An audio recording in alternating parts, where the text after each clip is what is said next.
Howdy folks, and welcome to the holiday edition of the Mario Matter, your favorite Nintendo podcast hosted by Nintendo YouTuber EmSwizzle. There's a whole lot of goodness in this episode. Stick around, get a little cup of hot chocolate. It's a great time. What are we doing today? Welcome back to episode, this is 117. Today, as always, as we usually do on the program, we will begin by going over some Nintendo news. We have some bits and pieces. Then, as the highlight of the show, segment number 2, I have a favorite Wii game, and it is right behind me, right up there. We Wish You a Merry Christmas is probably tied for my favorite Wii game of all time with Animal Crossing City Folk, and it's a Christmas game. We are in the Christmas season pretty much.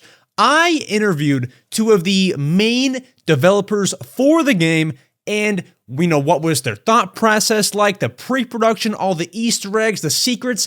I asked them a lot of things, and it's real interesting, so stick around. That'll be coming up very, very soon. After that, it's a usual Q&A segment. We always end with a Q&A segment, but it's a holiday-themed Q&A segment. This episode is all holiday-themed. Hot chocolate in the hand, get a little Christmas snack if you want, and let's go ahead and get into the holiday episode. If you want to skip anywhere, there are timestamps down below. With that said, let's not make you wait. Bruce Buffer, read the intro. Mario Matter holiday episode, begin. Welcome to the Mario Matter, the #1 Nintendo podcast. Sorry, that was kind of a mouthful what I just said right there, but holiday episode, we got some cool interviews for that cool freaking game. It's all great stuff. If you're wondering what hat I'm wearing, this is a Pittsburgh Steelers NFL Santa hat that I have here that I got for my birthday, and I was hesitant to wear it because, you know, this is Pittsburgh Steelers, football team in America. I just, like, there's somebody listening who is like a Baltimore Ravens fan or like, you know, a Steelers rival, like, you know, Cleveland Browns who just hate me now. So you know what? I'm going to take it off and wear the headphones. I would love to wear the Santa hat, but in reality, I actually just want to wear the headphones because I can hear myself and it makes me, you know, know that I am doing a good podcast recording here. But regardless, folks, if you tune in to this podcast regularly, you would know we begin with Nintendo news. I don't want to waste your time. Our first piece of news to dive into before our interviews for the great We Wish You a Merry Christmas Wii game has to do with the Switch 2. And I feel like a lot of times I come on this podcast and it's all Switch 2, rumors, leaks. Folks, we have another Nintendo Switch 2 rumor that has to do with when the console may launch and when it may be revealed. So, over the past 7 days, we post this podcast every Saturday, 10 a.m. Eastern Time. Over the past 7 days, a user has gone on Famiboards, which is a, you know, Nintendo forum is the word, I believe, where, you know, people can chat all up, and a user named Ninpagos, I believe is how you say the name, wrote this, and it's stirring the pot. We'll talk about if we believe it or not, all that kind of stuff. They wrote this, quote, "Hello, I have some information coming from a source that has been correct about every information since 2020. They have leaked the Switch OLED model, Mario and Luigi Brothership, the August Indie World and Direct Partner Showcase, and its contents, and more. Here's the information regarding Ounce." So, quick, you know, context there. Apparently, they've leaked a ton of things to this Ninpagos guy, and then, sorry, I'm a bit stuffy. Excuse me. And then they write, here's the information regarding Ounce. Ounce is said to be the Switch 2 code name, so here is information this guy got about the Switch 2, apparently. We'll talk about it, but apparently Ounce, or Switch 2, will be announced in January 2025, so in just about a month or two here, as of recording, and release in March. We'll talk about that. Also, Pokemon Home will be on Switch 2, but it will have a different host and developer. Essentially, it's going to be there, and then they attach like a bunch of code numbers and stuff. Essentially, they're saying Pokemon Home will be on Switch 2. That's believable. Let's talk about the Switch 2 release date and reveal date they have given us. They claim Switch 2 will be revealed in January 2025. So it obviously fits the timeline because Nintendo has told us they will announce the Switch 2 before the end of the fiscal year. I believe that's late March, which is, the deadline. Fits in the timeline, but you have to consider this. Reveal in January, release in March, that is potentially under 2 months of promo before people get their hands on the thing.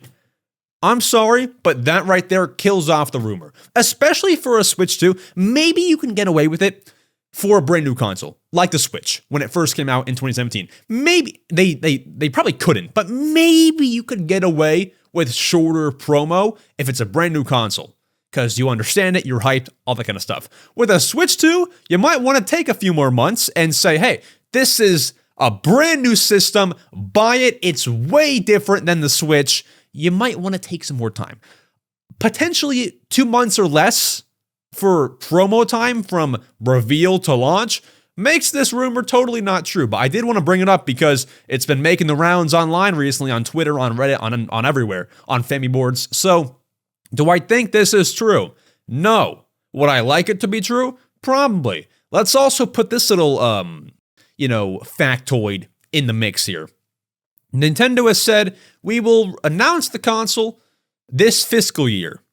If they were going to announce it in 2024, this year, they would have said, we will announce it this year. They didn't say that. They didn't announce it this year. There's still time, but it's pretty unlikely.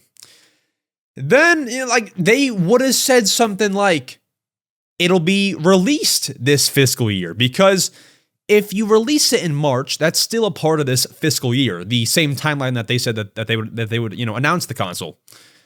You would think they would say, we will announce Switch 2 soon and it'll release in the fiscal year. They just said it'll be announced in the fiscal year. So basically what I'm saying is there's no sign of a release this fiscal year. They need more time than March of next year. I mean, remember when in 2023, we heard rumors of the Switch 2 launching in April 2024 or 25? Oh, wait, hold on. Was it? I think we heard rumors at some point, maybe not 2023. We heard some rumors saying April 2025. This schedule is even, earlier than that rumor was said to be. April, now it's going to be March. I'm done talking about this, but let's just say the rumor's not true. That rumor made some headlines over the past week. I doubt it, but I would love for it to be true. After that, though, guys, we have some lighter news, but also some interesting news and one piece of Christmas news. We all want to talk about it. The next piece of news, actually, it's kind of big here, but we can fly through all these pieces of news because they're not gigantic. Animal Crossing Pocket Camp, the mobile Animal Crossing game that Nintendo and I believe the company who made it is called DNA. I believe DNA made it. Animal Crossing Pocket Camp has officially shut down as of November 28th, 2024. It shut down, and it will, from today, as of recording, I'm recording on the 29th of November, from today to December 3rd, we will be Animal Crossing Pocket Camp-less. But that's where the solution comes in, my friends.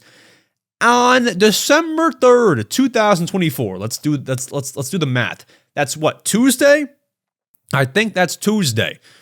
Nintendo will launch Animal Crossing Pocket Camp Complete, which is a paid app that you can download on your smartphone, Apple, Android, whatever, and it's Animal Crossing Pocket Camp with a few extra details, all offline, not online, for $10. So if you'll want to keep playing, it's $10, no online features, a few, added features in the game, so that kind of justifies a little bit the $10, not fully, but a tiny bit. They added some new things, and the price tag, again, is $10. Now, if you have any interest in this, I would buy it as soon as possible, because it's $10 at launch, but after January 31st, 2025, the game will then be raised to $20. The reason it's $10 to begin is for those Pocket Camp players who would play every day and, kind of want to get an early bird discount. That's kind of why it's $10, then $20 later on. So if you want it, I would buy it while the sale is on. It's not even like a sale. It's just like, if you're that into Pocket Camp, here you go, $10 off. It's not being phrased as a sale, though, necessarily. So if you want it, go and get it. December 3rd, I'll be getting it. I was going to say something like, hey, find me on a Pocket Camp, but the game is offline, so not sure that you'll be doing too much of that. By the way, guys, video listeners, I set my string lights here on this little plant to, change colors here and there. Look at that. It's pretty fancy. Christmas time, huh? After that, 2 pieces of news here. We got new games added to Nintendo Switch Online. New games here. We got, well, not new, but old games now being brought over. We got Donkey Kong Land 2 for the Game Boy. That is available for all Switch Online members, non-expansion pack members. Those are all there. You can get Donkey Kong Land 2, you can play it on the Switch. Fantastic. And then recently, actually, on my birthday was the past few days here, the 27th of November. On my birthday, they dropped 3 Sega Genesis games, which you will need the Switch Online expansion pack to play those games. 3 games for the Genesis: Toe Jam and Earl in Panic on Funkotron, long game name, Vector Man, and Mercs. I am unfamiliar with those 3 games. I'll put some gameplay on screen, though, if you do want to check it out. Let me know how they are. If you're playing it, if you have played them back in the day, let me know how those 3 games are. And our final piece of Nintendo news, I have 2 pieces left, but this is the final one that I'll dive into. Christmas icons have been added to Switch Online. So if you have a Switch Online membership, you can go. I've not talked about icons on this podcast in forever. You can go on the Switch Online app that is very laggy on your Switch and redeem Christmas-themed Nintendo icons or holiday-themed icons for 10 platinum points each, and customize your profile on your Switch so that your friends know that you're a very cool person. I went ahead and bought all of them. They have cool icons. In specific, they have a Mario icon, Luigi, Peach, Toad, Yoshi, Link, Tom Nook, and Isabelle, the yellow Inkling Girl, blue, yellow, and red Pikmin icon, and so much more. Tons of cool holiday icons to pick up on Switch Online. I think I'm currently rocking... What did I choose? I think I'm rocking the Tom Nook and Isabelle icon with a cool background and a cool frame. So go check them out. It's cool things. I'll have them on screen. All good stuff. And then finally, I'm not going to dive into this piece of news because it affects nobody listening. But Nintendo is shutting down the eShop and Switch Online in China in 2026. Raise your hand if that piece of news affects you. Why is my hand raised? It doesn't affect me, but that's good to know, and that's a weird move, but I don't believe my viewers are in China. If you are, I'm sorry. But I think most of the listeners of this show are in America, are in Europe, are in Australia, are in Canada. It probably doesn't affect you. But with that said, let's go ahead, folks. It is time to transition to the next segment. I want to make a good holiday show. And I don't care if this podcast gets 4 views. I seriously don't. I pre-recorded these interviews, and I'm so happy that I got to do them. I don't care if these were never even posted. This was like a personal episode. This episode is personal for me. I never thought, when I bought this game, can I reach for it? Come on. When I bought this game right here, for our audio listeners, it is a Wii game titled We Wish You a Merry Christmas. When I bought this a long time ago, I forget when, I never thought I would be able to interview the developers of this game. I had always had interest in doing so, but never thought I would actually be able to do it. With that said, let's get to the next segment. I'll explain how it'll all work, but I have interviewed the devs of this game. Let's go ahead. Let's get to those interviews. I interviewed 2 developers of the Wii game We Wish You a Merry Christmas. The first one being Andy Boggs, the lead engineer and an additional designer. He is the first name that you see in the credits of the game. I did a written Q&A with Andy, meaning I sent him over questions written via email, and then he wrote back his responses to me. Written interview with Andy, and then the other dev that I interviewed that made this game, Jim Stiefelmaier. I did a Zoom call, a video interview with Jim, and you will see that in just a minute. So, here's how this segment is structured. I have a paper right here with all of Andy's written answers.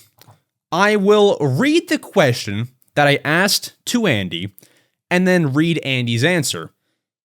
I asked Jim all of these same questions. So I'm going to read the question, how did the game come about? Read Andy's answer, and then right after that, I'll put Jim answering the same question via Zoom call. So you kind of get both answers in the same segment. You get both of their responses, one after the other. And of course, I will have gameplay on the screen because I know a lot of people are not familiar with this game, so if you can see the gameplay on the screen and then see what they're talking about, it'll make a lot of sense. It's a whole festive themed segment. You'll enjoy it. So, with that said, let us begin with the interview of this game. I'm so happy that I was able to do this, so let's begin. I asked both of them, could you tell me about how you got involved with this game? Maybe who had the idea and how it came about?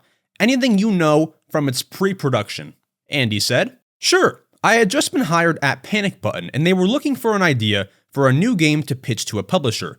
My memory isn't perfect as to who had the idea, but I think the inspiration came from those fireplace videos that people would put on TV around the holidays if they didn't have their own. We thought, why not expand on that and turn it into a game? Given that the Wii was still doing really well pulling in non-gamers and families, it seemed like a strong idea. We shopped it around to a few smaller publishers, and Destineer, who was the publisher for the game, wound up biting on it. A lot of the pre-production was brainstorming all the things that you could do and how they would work with the Wiimote. I think the total development time on the game was 6 to 8 months from concept to completion, which even for a small title was insane to me at the time. I had come from a big AAA studio working on a project with 100 plus people. So being in our one-room studio with our tiny team and coming up with things and then getting them in-game and playable within a week or so was really refreshing. Love to hear it. And then I asked Jim the same question. Here's his pre-production stories, how the game came about, the earliest things that he can recall from this game. It was like the golden era of Wii games where you could make something really quick, get it out, and then try to make some money. We had just started a small startup called Panic Button, still in business today. They do a lot of really high-end ports, and they do some really cool tools for Nintendo as well. And we're just like a starving group of designers and artists and programmers, and we're like, we'll take any gig we can get. And I think we had proposed a couple games. One of them was based on a Christmas thing, and the whole idea is Christmas rolls around and you pull out all of your ornaments, you pull out your decorations. You get nostalgic, and that game was meant to come out and be unpacked and played with your family for the 30 days of December and then just put away. And then a year later, you kind of bring it out. And, the Wii was the perfect hardware for it too, right? 4-player co-op. Nintendo is such a family-friendly, hardware. It all just kind of worked. Basically, it was the credits. I think, everybody that was remotely involved or put in the credits, but really it's the story of 3 people. It was Andy. I think you had talked to him previously as the lead engineer, myself as a designer, and Aaron Schmischny as the artist. And then, we had David Bunn and I think Brad Garneau and a couple of people kind of contribute, but and then Michael and Craig were the owners of the company as well, and they kind of kicked in. But really it was just 3 people code jamming for 3 or 4 months because Christmas doesn't move, right? So you got to hit that deadline. It was a really weird gig. Basically somebody contacted us and said, hey, you shopped around a couple ideas. We want to do this Christmas thing. It was Destineer, I think. And, they're like, we don't have a lot of money. In fact, I think they went out of business like 6 months later or something. And they're like, how does 100,000? It's no, you can't do it, but maybe 125. And I think we settled on 124.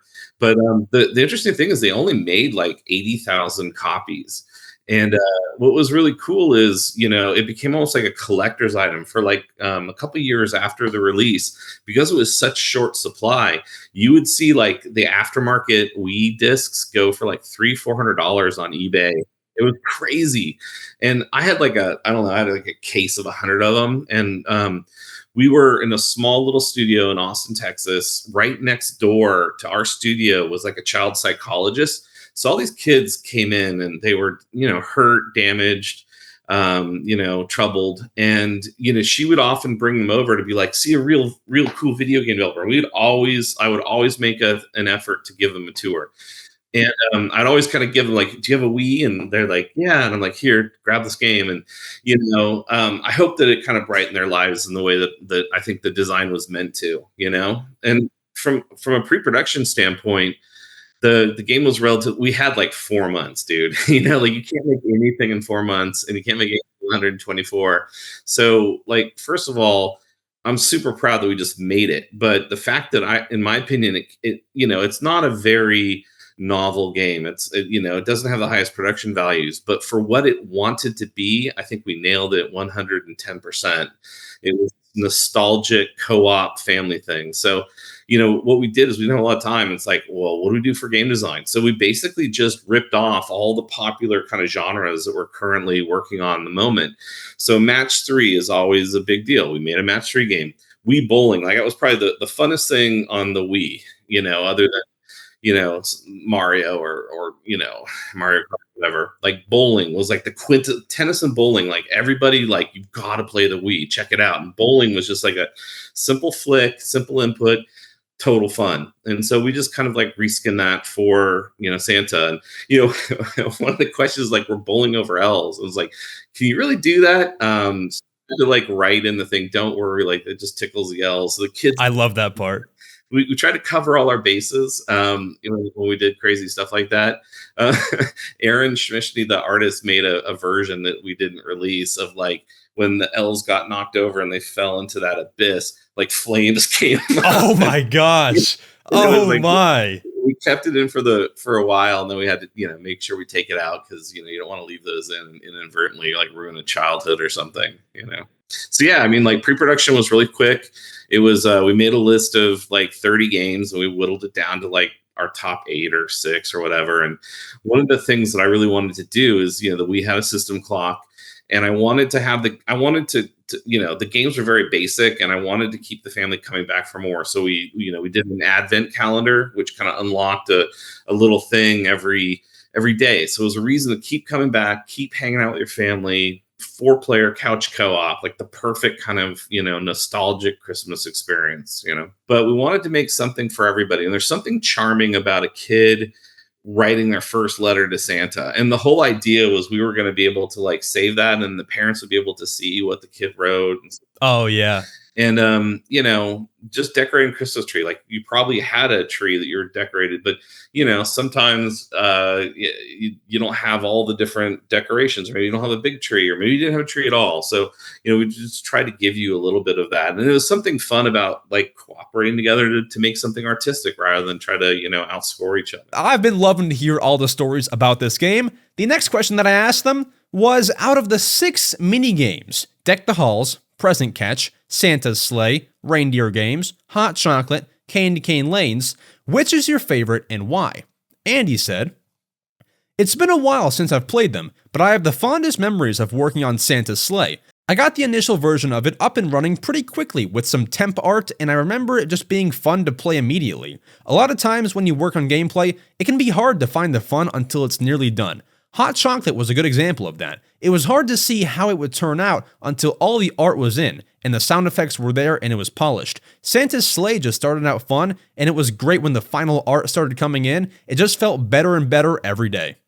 Now, I kind of changed the question for Jim. Because we had a video call and I had more time to speak to him, I asked him about 4 of the 6 games individually. Here is where I asked him about the Hot Chocolate game. The Hot Chocolate thing was literally just a Cooking Mama homage, or rip off or whatever.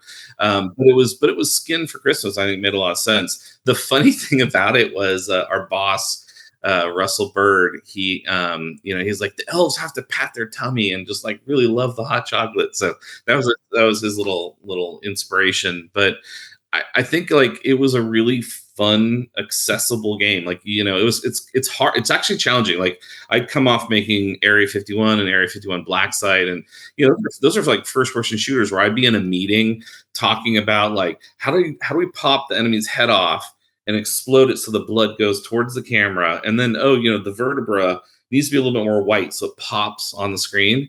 And like making those kind of games is relatively easy.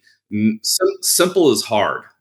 Fun simple is really hard, and trying to make something that works for a broad range of ages at a young age is actually incredibly challenging. So I think we pulled it off with that cooking thing. Then I asked him about the Present Catch game, which is a game in We Wish You a Merry Christmas where you move this elf to bounce presents into Santa's sack. Here's what he said. Did you find that hard? At first a little bit, but now I'm like a master. I know where to put the elves right away. Like I'm great at it now, but at first a tiny bit. I sucked at that game. So that was based on Kaboom, actually, an old Atari 2600 game. So, my backstory, I started making video games when I was 16 in California. I worked on like SNES, Genesis Turbo 16, like the 2D, and then like my first real video game jobs was like the transition into PlayStation 1, the 3D era. So I was really lucky to have a mentor. He was an Atari 2600 programmer. His name was Rob Fullup. He actually did like Night Driver. He did a lot of and then he founded a company called iMagic. So he did like Demon Attack, which is one of my favorite Atari 2600 games of all time. And he knew everybody. Like the Atari 2600 club was really tight. So like legends like David Crane would come and hang out at lunch. So I had all these like amazing Atari 2600 programmers come, and I was like 16. I was just like soaking it all in. And what I really learned was like simplistic classic play patterns and how fun and engaging you can be when you have like two colors. And I don't know what the resolution of a 2600 was, like 240, 120 or something like that. Like it was blocky. And so I had a great respect for classic 2D play patterns. And so when I was at Crystal Dynamics, when I was making Gex levels, for instance, I would try to take what was fun about two-dimensional play patterns, translate them into 3D. And so when we got to, trying to come up with some games, there was always something really fun about Kaboom and trying to catch something. And so in this case, we added a bounce parameter to it to put it into Santa's sleigh or sack or whatever. And every once in a while, a little bastard elf, I don't know why, drops an ice one. We had to kind of evolve the challenge, and I think we made it a little too hard. That was probably one of the harder games, but it is fun. I then asked Jim about the Santa Sleigh game, the one that Andy spoke pretty highly of. You fly over houses and drop in presents to each house, depending on how many it wants you to put in there. Here's what he said. Yeah, so that was an homage to Paperboy, another, I think Atari, or it might have been, I think it was an Atari coin-op.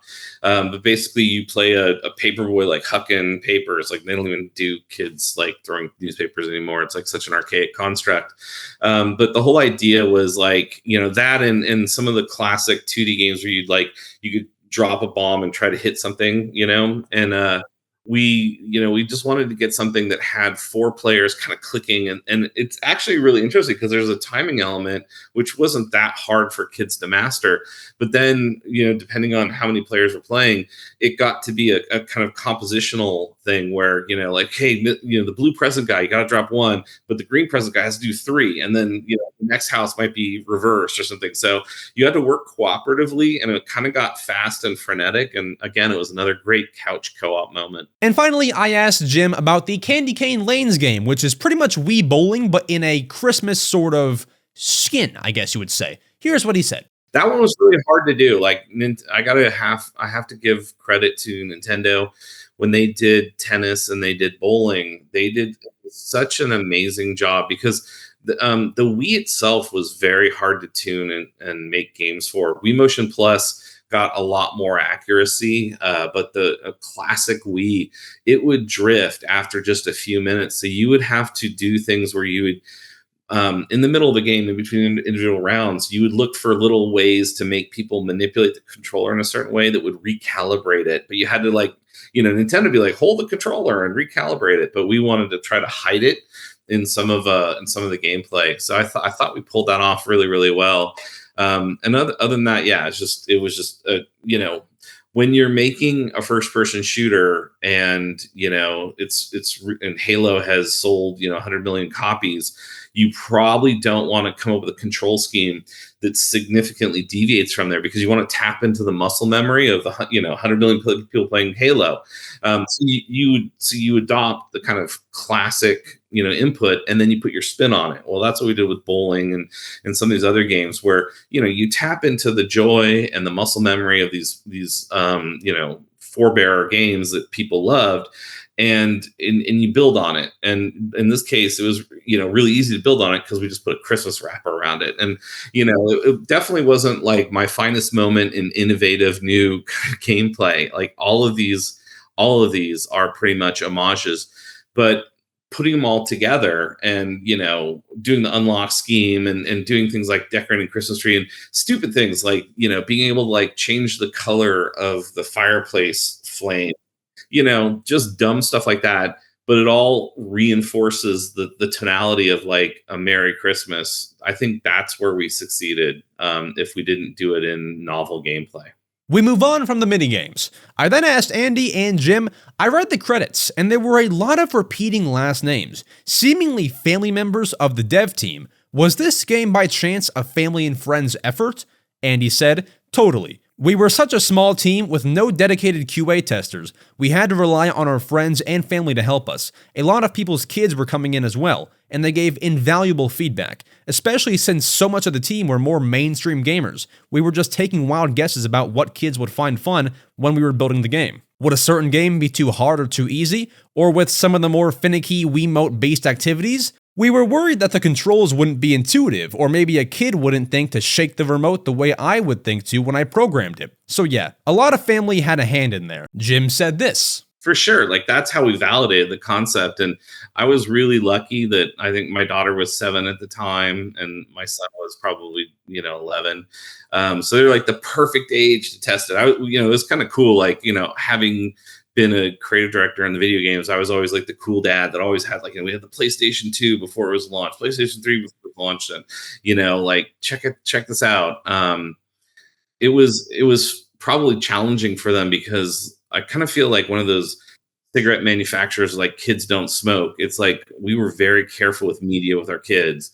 And, they couldn't have a lot of video game time. They actually had to read and they had to make things with Legos, like really wanted to keep the creativity and all of that in there. And then the reward was video games, and it was just Nintendo because you knew it was safe. You knew it was fun. You knew it was imaginative. And so it's just like I love Nintendo for like raising your family well, Yeah, for sure. So, they did a lot of QA. I'm sure we violated some child labor laws or something like that. In fact, all of my games, I think I snuck in Easter eggs with my kids, when they were born. So my son was born when I think I made Gex 2.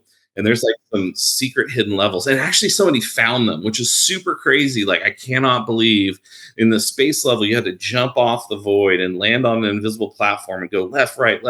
And then it unlocked and then it unhid all the secret geometry.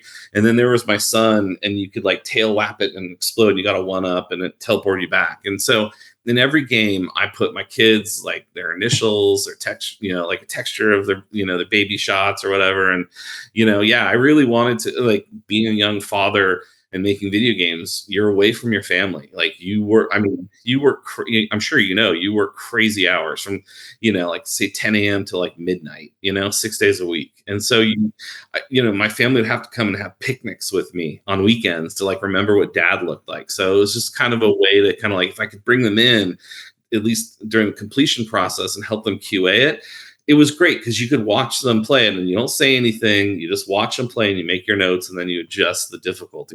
So yeah, it was a family thing and it really helped the quality of difficulty be right for that age group. I then asked, what was the most stressful part of creating We Wish You a Merry Christmas?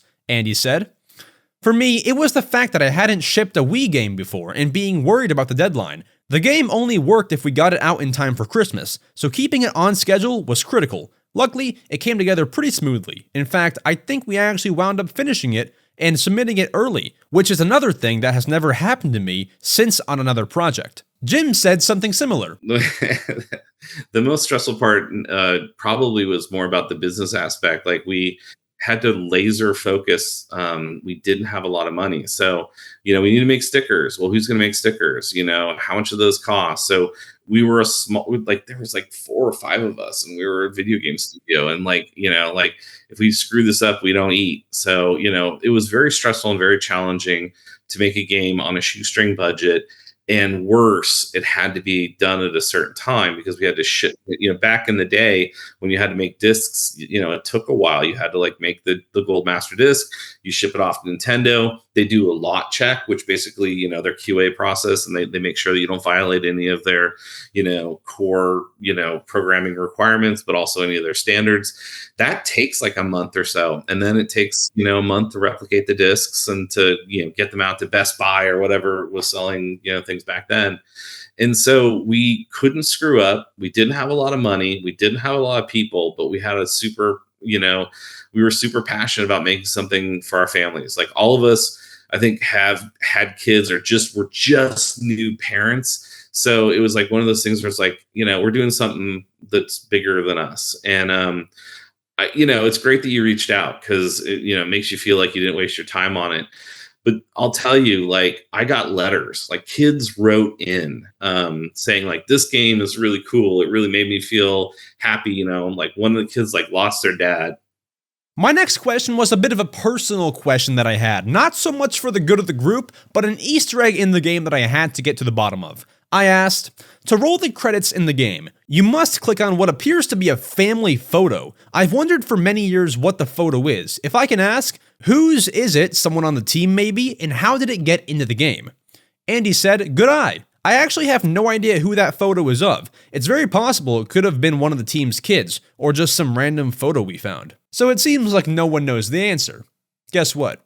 Jim knew the answer. Yeah, that is a family photo of us, right? Yours? Yeah, we just kind of messed it up or whatever because we wanted. Yeah, no, it definitely was a little secret thing. It was weird. That interface is like a little, I don't know, Midwestern 1950s home. Maybe I don't know what the art direction was, but it was kind of crazy. It had a little antique radio to listen to the the karaoke, Christmas Carol kind of stuff. It was a fun thing. My next question was specific to Andy's written Q&A, but Jim also said something that makes sense to put in here, so I'll have his response in here too. I asked Andy specifically, I noticed in the hot chocolate game, the milk is branded as Boggs Milk. As you'll know, Andy's last name is Boggs Milk. As a neat Easter egg, are there any other Easter eggs like that you can think of? Andy said, that's funny, I forgot about that. That was likely something Aaron, our tech artist, did just to annoy me. I'm sure a few others made their way in there, but I can't recall specifics. And here's what Jim said about extra Easter eggs in games. There probably are. There's one art thing that I know Aaron did, but I'll let you talk to him and see if he remembers how to activate it. Honestly, it's been such a gosh darn long time. I just recently got interviewed for one of my Gex things, and they were talking about, hey, what was the meaning of these things? It's like, oh, that was my wife's initials or whatever. And I had totally forgotten I'd done that. We made so many games so quickly that you really lost count. I'm sure there are plenty in there. But I'd probably have to go talk to Aaron. He's over at Crystal Dynamics right now. He's still based in Austin too. So, Andy, Aaron, and I are still kind of local to Austin. And my final question to both of them was, how did you become a game developer? And do you have any advice for game developers? Andy first said, I wanted to be a game dev since I was a kid. And by the time I got out of high school, there were actual college programs for it. I wound up going to Full Sail and got my bachelor's degree. I made some great friends there, and we all migrated to Austin, which was becoming one of the bigger game dev areas outside of the West Coast. I eventually got a job at Midway Austin with a lot of my friends where I got into engine programming. After Midway imploded, I had heard of these amazing programmers, D. Michael Traub and Craig Galley, who started their own studio, and I went to interview with Panic Button. I think I was their first hire that wasn't one of the studio founders. It was tough and we had to be scrappy for a few years, but eventually, we wound up growing to 50 plus people, worked on some amazing games, and I became a co-owner of the company and was promoted to technical director. I wound up working there for 14 years and it all started with this silly little Christmas game. My advice for developers would be to constantly be learning new things and prioritize finding the right team. If you surround yourself with people you enjoy working with and have leaders that value you and have your back, you can have a fulfilling career working on just about anything. I love the advice there, and thank you, Andy, so much for your written Q&A. Here's Jim's story of how he became a developer and his advice for any new developers. Oh, I get that all the time. So first of all, the industry's totally changed. I lucked into it. I think I was working at the library, and I was like a page, like I'd put the books back when people check them out. And my mom's like, you're really bored. You should like go find a new job. So, I couldn't drive yet. She took me to like the job agency or whatever. And there were, I was interested in computers. I had grown up, playing, Atari and ColecoVision. And then I kind of graduated to Apple IIe and Apple IIgs and kind of went the computer video game side rather than the console. And there was so I was interested in computers. I actually had a 300 baud modem, like old school, like crazy, internet. I was like 12 at the time or something. And, always been interested in computers. And there was a job board and there was like 2 jobs under the computer section. One was like refill laser toner cartridges, which sounds like one of the world's worst jobs ever. And the next one was like, come make video games. So that's like a pretty easy decision there. So I went and interviewed, and it was with Rob, the 2600 game programmer. And, he was interviewing me, and, he's a really interesting guy. He plays in the World Series of Poker. He really believes in the intrinsic value of luck, for instance. And, I had the best interview of my entire life. It was my first interview. And he was just like, what kind of, games do you play? And I was saying, I really love Atari 2600, and he's like, oh yeah, what kind of games did you play? And I mentioned like 2 of his games. And I said, one of my favorite though, is this shooter called Demon Attack. And he's like, turn around behind you. And I look, and then there's like the Demon Attack poster. I had no idea. I had no idea who he was. Because you didn't have the internet to do like the research of who you're interviewing with. Right. And so he's like, well, all right, what are you doing these days? I'm like, oh, I'm on this thing called Apple Link Personal Edition, which became AOL. So like, it was like one of the very first like online kind of like hubs and worlds. And they're doing this poker game called Rabbit Jack's Casino. And I'm QAing it for free, but I get to go online and play poker with adults. So I thought I was like the coolest kid ever, right? And he's like, what's your handle? And I said, well, whatever. It's like the Ranger 42 or something like that. And he looks piece of paper. He's like, yeah, I see your bug reports. They were making Rabbit Jack's a casino. I had no idea. So it was like one score after another. And, after we had a good interview, he's like, all right, well, we'll let you know. And I'm walking out into the lobby to leave. And he has an old antique slot machine. And it took nickels. Like, what slot machine takes nickels? I had a nickel in my pocket, and I said, "Hey, I have a nickel in my pocket. Do you mind if I, try?" Because it was an old machine. He's like, "No, go ahead." So I put it in, and I did it. Ding, ding, ding! Jackpot! And no way. Yeah, it was crazy. And he's like, "You're hired." So that was my like entry into video games. So I started making stuff for Compact Disc Interactive. We worked on a thing called the Edge 16, which was like the very first connected experience before Catapult, before any of the Xbox Live. It was a AT&T modem. It was a 14K modem that had voice over data. So you would talk into a headset and over a modem while you were playing. We had a side-scrolling fighter, one on a Nintendo, Super Nintendo, and then one on a Genesis. And we actually showed off it at E3, or sorry, it was CES at the time. So yeah, I really started doing that. We were making a game there called Velocity. It was for the PlayStation 1, and the programmers couldn't quite get the frame rate to work properly. But I had made like 100 levels for this game. I'd worked on it for like 2 years, and then it got canceled. And I was like, maybe I should make video games. Maybe I should go back to. Dropped out of college, to continue making video games. And I'm like, I don't know, maybe I should just give up. But Crystal Dynamics was making Gex on the 3D multiplayer and for the PlayStation 1. And I just like lived by them. So I just walked in and said, "Hey, I'm a video game designer. I have like this tape of like 10 minutes of my gameplay." And so they brought a producer over. We watched the tape that I had of like 10 minutes of like very rudimentary three-dimensional gameplay for the PlayStation 1. It ran at like 20 frames a second, but you could see like the fun there, I think. I walked out with a job that day. And so I really just kind of blundered into video games. Now, what I've done since then is worked really, really hard to enable people to have a shot at coming into the industry. So mostly through like two ways. The first way is whenever I was a designer, I would work really closely with the QA staff. Most designers don't really pay that much attention to QA. They're kind of off in the other side of the building, and they don't really interact too well. But I was with them like every day, watching them playing my levels. I would have them come over as I was like debugging my levels and really kind of talking them through like, well, here's where I'm getting around this trigger. The camera's breaking because I didn't hit the trigger. And then when I walk out the room this way, it flips the camera, and I would notice a couple QA people would start getting what I was saying and what I was doing. And I'm like, "Hey, do you want to make a level with me?" And so I would stay late, or weekends or late at night.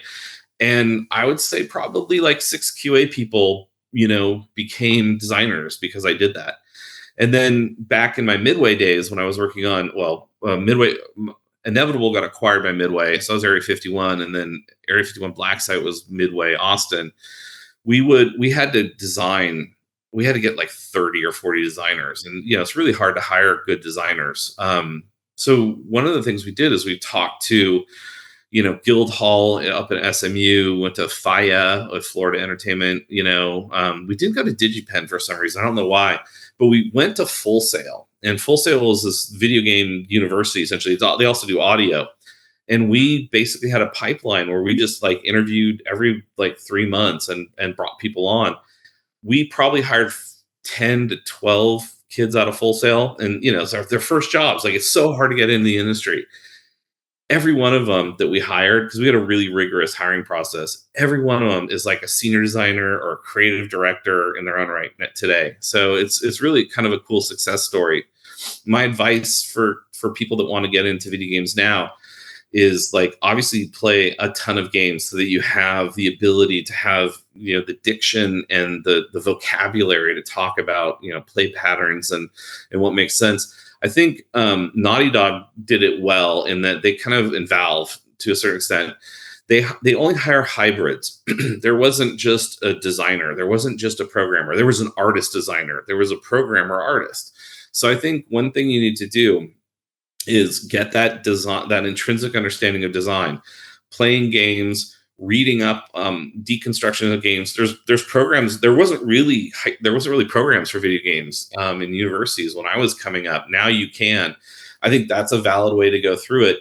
Personally, just go find a game that you can mod, go make your own levels, and see what you can find out about yourself. And then once you feel like you're getting good enough, find a team out there. It's super easy. Go on someone's Discord. It's a bunch of kids that are trying to put a game together. Volunteer your time. If you're a programmer, contribute to somebody's, Git repository.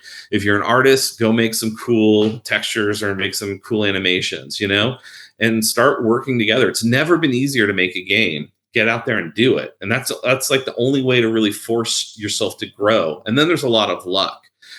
But once you make a couple, games on the side as passion projects, then when you do get your shot, you can say, "Look, I'm educated.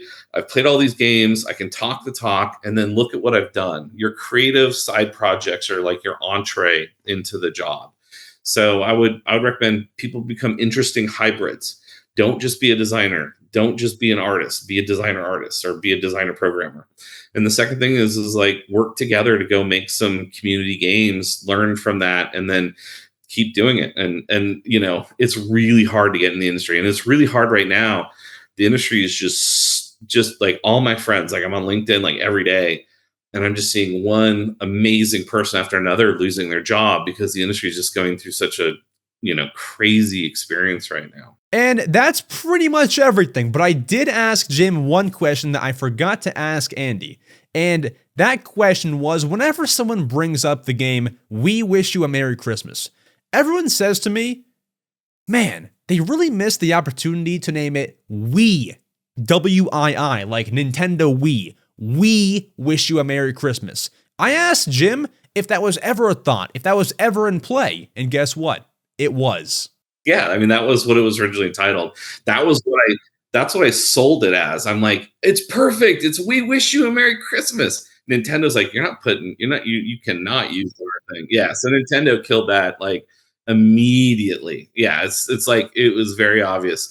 I wish Nintendo would bring it back. I wish they would take the concept. I wish they would name it whatever.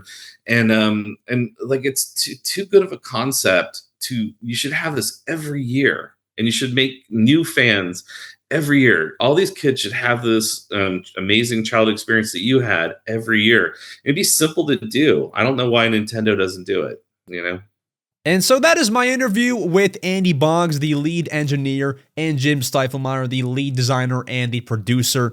Thank you so much to both of them. If you're watching, hello. Thank you so much for your time with this interview. And that's just something I was so glad to be able to do, because I've been playing this game for years on end. Years on end, every single December and even earlier in like November, I would pull the game out, put it in the Wii, and I'll start playing. And it's just so cool to know the roots of the game and what the ideas were, and to talk to the actual dev team years later, because this game came out in 2009, I believe. 15 years later, we're talking to them. So it's cool stuff. That is the interview. I hope that anybody who is a fan of this game got some what do you call it? Got some pleasure, got some joy out of seeing me interview these guys. They're awesome, and I hope this was a nice little segment for the holiday season. I think it was. Let's go ahead, folks, get to our next holiday segment on this show. That is the Q&A segment, the question block segment, where I answer your holiday-themed questions you asked me. Let's get to it.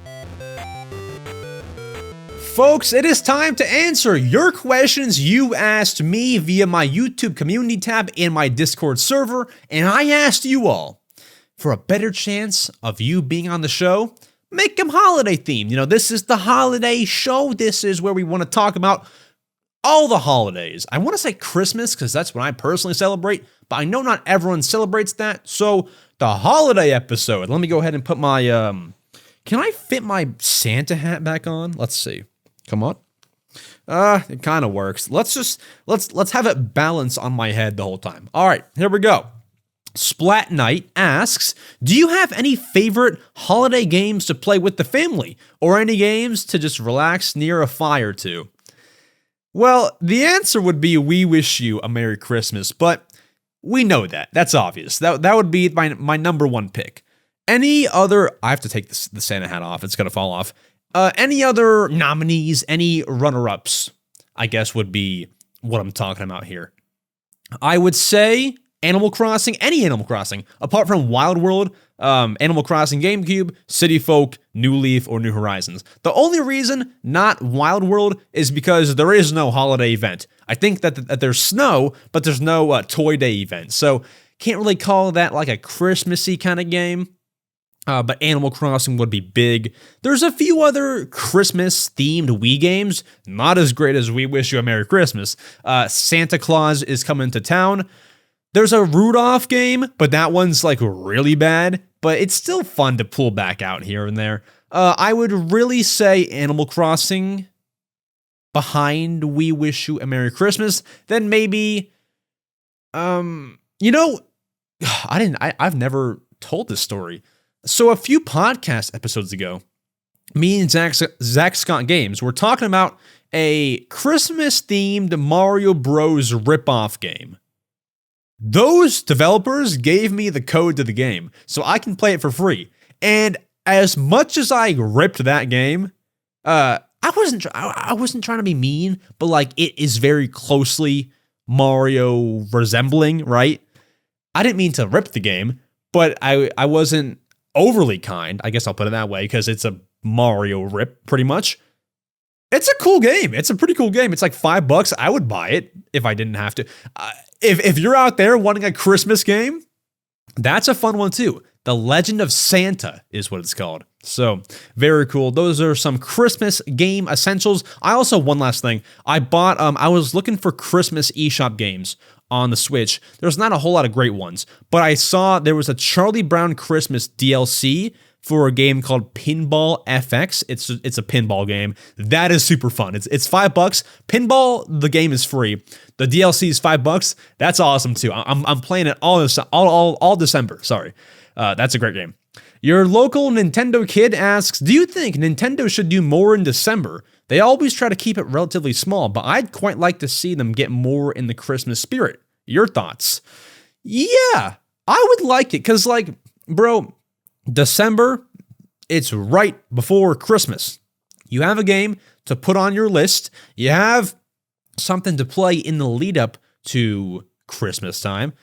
You could even drop a Christmas, like a little mini eShop game. Like, what if they dropped, I'm not a businessman, I'm not sure how well this game would do, but what if you dropped, like, Link's Christmas Adventure, where, like, it's like a very low budget Link game. It's like a 2D, maybe even like a retro Zelda game where he's, like, grabbing presents, or something like that would be really cool.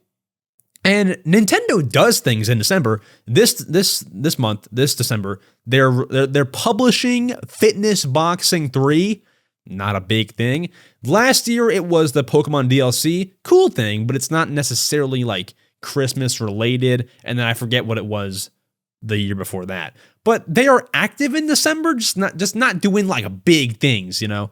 I would like to see more, especially like holiday themed things in December, not just like a game or a DLC, you know. I would like to see holiday things from them. That would be phenomenal.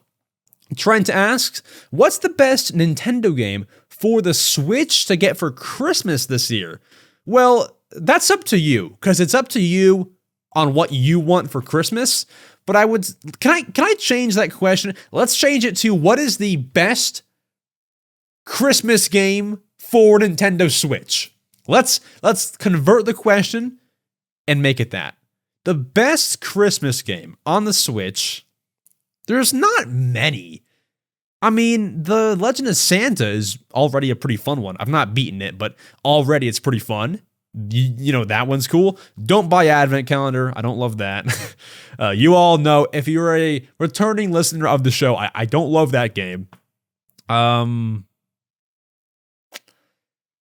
I have a game called Santa Tracker on the Switch. It's like $2, and there's like 2 mini games in there. There's more to do. There's like a Christmas countdown. There's a Santa Tracker, obviously, in the name. But the game, like the games itself, are not amazing. So maybe wouldn't buy that game. But that is one that I do play for like 10 minutes in December. If you want like a quality thing, though, it's not a Christmas game. But dude, freaking Animal Crossing New Horizons. That celebrates Christmas to a T. You got all the snow on the ground, snowmen, Christmas decorations, DIY recipes. You got Christmas clothing. You got Toy Day on the Christmas Eve. Like, there's so much to do in New Horizons for Christmas, so that's always a fantastic option as well. Any of those games. Top Banana asks, do you have any games? Any games or series you have a tradition of replaying around the holidays that aren't considered holiday games? I think when I was picking out these questions, guys, I picked out all the ones. Oh, wait a minute. I just misunderstood this question. Sorry. I was just going to say I picked out all the ones where I have to answer, we wish you a Merry Christmas for we. But I misread your question. I thought that you were saying, do you have any favorite Christmas games? You're saying any holiday games that you play at this time but are not considered holiday games. Sure. Okay, that's more interesting. So apart from Animal Crossing, because that would be one, I want to give you some fresh takes here. I'd like to play a lot of winter games. So winter, you won't categorize it as a Christmas game. But there's a game, I forget the exact title, but it's like Winter Stars or like Winter Sports. It's a winter sports game. I think that they have it on the Wii. They have it on maybe even Switch. Winter sports games like, snowboarding are not necessarily Christmas. They're winter, they're December, even January, but they're not Christmas games. Those are a lot of fun. Otherwise, if you pull out any Mario game, not any, I gotta watch the words here. If you pull out Mario 3D World or Mario Wonder or Mario Bros. Wii or Mario Bros. U, there are a ton of snow levels, like the icy levels. Those are cool for Christmas, and not to mention they have Christmas like not music, but like the little like jingle bell sound effect. They're all pretty Christmassy, so those are cool too. Levi asks, what games would you like to see get a Christmas update that adds Christmas decorations, snow, etc.? Does Splatoon have that? Because that would be pretty cool. Like, I'm talking like a Splatoon Santa hat, Christmas maps with snow on them, and then, you ink them all up and everything. That would be cool. I know sometimes there's like a festive Splatfest, but I'm talking more of a Christmas setting for Splatoon. I mean, do the Fortnite thing. Like Fortnite, I forget exactly, but I played Fortnite, was it Christmas 2018 or 19? I think it was 18. Christmas 2018 Fortnite was insane. That was really fun, and I think they nailed the whole Christmas spirit to a T. I think if Splatoon did even half of what Fortnite did, that would be great. And I'm sure, I don't play Fortnite anymore. It's a great game, but I just don't play it anymore. I'm sure whatever they're doing this year for Christmas is top notch. I'm sure it's going to be great. Santa items in the item shop, emotes and everything. I'm sure it'll be great. I would love to see that happen to Splatoon. And even if, Splatoon does some, it's not to that level. I would like to see more Splatoon Christmas. Otherwise, like a mainstream game kind of thing. Mario already has like the icy levels, and Mario Kart has Merry Mountain. I would like to see more Christmas tracks in Mario Kart, but I'm not sure how many you need or how many would be even wanted. That would be a cool one though. I'm trying to think, like, I'm talking like a is it a live service game? Is that what I'm saying? Like a Splatoon. It's just perfect. My answer is Splatoon. I'm sorry. I can't think of any more. My answer is Splatoon. That's just like, it's live event based. Like it can change all the time. I think that's where you bring the Christmas spirit to. Because then, January, February, spring rolls around, you can take all of it out and, do it all over again the next December. I think that kind of game is perfect for a Christmas makeover. And if they already do that, I'm going to sound stupid, but I don't think that they do. And if they do, it's not a whole lot. So, yeah, they should do that. I don't play Splatoon 3 during December time, really. So if they do that, I'm going to sound very stupid. But anyways, we move on. Okay. Finally, Joseph asks, favorite video game you have gotten for Christmas? So, favorite game I've opened up on Christmas morning? Easy. My favorite games of all time. It's just going down that list and finding the first one that you got for Christmas. My favorite game of all time is Animal Crossing New Leaf. Bought that on my own. Well, my parents bought it because I was like 8, but, bought it. They bought it. Animal Crossing New Horizons, I bought it. Another Code Recollection, I bought it. I know the answer, though. I just don't. I forget where I put it on my top games of all time. The answer is Super Mario 3D World for the Nintendo Wii U. I got it, I believe, Christmas 2013. We got a Wii U, me and my family, and that was one of the games. Like, each sibling got their own game that is theirs, but, we can share. My brother got Sonic Lost World. My sister might have got a Just Dance game or something of that sort. And then I got Mario 3D World. Of course, we all, shared the games, but, it was, 2 max, Mario 3D World. So that is, what? I have the game right. How weird is that? I recently took 4 games to display on my table in my studio here, and one of them is that Mario 3D World game, the exact copy I opened Christmas 2013. It's right there. I can see it. So that would be the answer for sure. 3D World. Any other notable Christmas games that I got? Not recently, because like now that I do Nintendo stuff for a living, I buy all the games, you know? Otherwise, bro, if I didn't buy these games because I cover them, this Christmas, I'd probably ask for Brothership. I might have bought Jamboree. Like, if I was a school kid, I probably would have bought Jamboree because that's like hype, you know? I'd probably ask for Echoes of Wisdom, you know, that kind of stuff. It's all cool stuff. But folks, that is the Mario Matter holiday episode. I do hope that you enjoyed, and I wish you all a happy holidays. And some people might even wonder, Max, why are you doing a holiday episode on November 30th? Well, because if you want to, I know myself personally, I always like replay podcasts several times, which is, you know, it's kind of weird. Like, Max, why listen to the same podcast episode multiple times? I do that. I don't know why. But you can have this episode, put it on Christmas Eve, Christmas Day, all in the lead up to Christmas. I didn't want to drop it like December 21st because it just dies in 4 days, you know, when Christmas actually hits. So, we have it all month. You can play it whenever you want. And yeah, this is potentially my favorite episode. I would probably rank this episode maybe like 2 or 3, second or third favorite of all time. Number 1 has to be my 100th episode because that was just so much fun. Maybe number 2 favorite would have to be like the first episode. And then this might be like number 3. This was such a fun episode. I'll probably upload the interview segment of this podcast, like just as a clip, not, this full show. So I'll post the full show the 30th of November. Then maybe on like Christmas Day, I'll post like "We Wish You a Merry Christmas" interview, Andy Boggs and Jim Stiefelmaier. I might do that just so like after this season is over, if somebody is interested in that Wii game, they can search like "We Wish You a Merry Christmas," developers or whatever, and then they can find the interview without having to sit through the entire podcast. So maybe I'll do that on Christmas Day.